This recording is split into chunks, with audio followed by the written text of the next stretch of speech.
another dreadnought. And I'm bringing this to you because it's somebody's first guitar. It's got a little age on it. It's a Fender CD140sce, S for solid top, C for cutaway, and E for electronics, has a fishman on it. And I think he got this to learn on about, I think it's been like 14 years now. And still playing.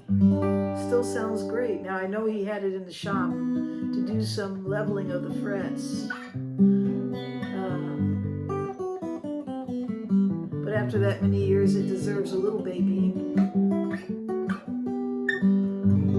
So yeah, this is a dreadnought Fender, and it was a first guitar. They cost probably about $250 at the time. Now I think you'd probably have to pay about $450, maybe $400 on a good day. But it does have a solid top on it, solid spruce top, and it has Ovengall back and sides that are laminate. And Ovengall, by the way, it looks like mahogany, but it actually has more properties like rosewood.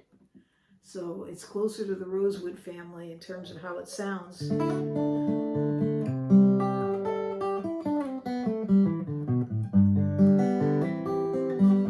Meaning that with rosewood, you get more of low ends and high ends. They come up, it's sort of scooped.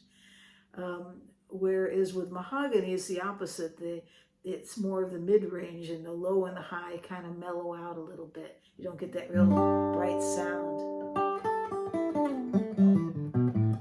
That real deep bass.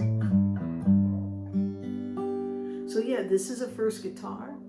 And it has a scale length of 25.3, so that's pretty standard. The nut is fast, it's 1.69.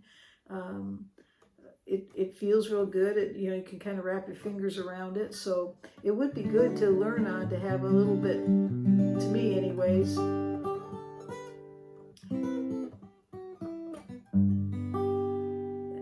Now, this is a dreadnought guitar.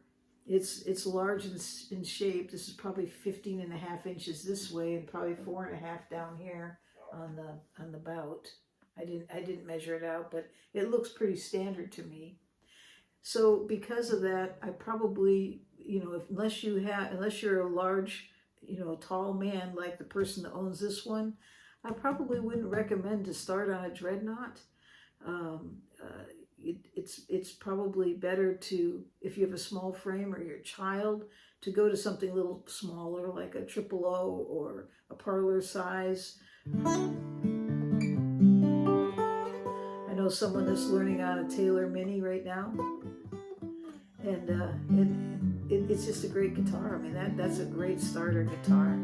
But for him, this is a starter guitar, and he's plays wonderfully today and has many other different guitars, but didn't want to let this one go because he just loves the way it sounds.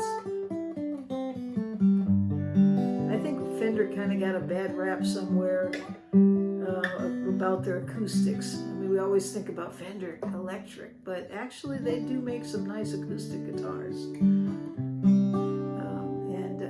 And I think this is one of them.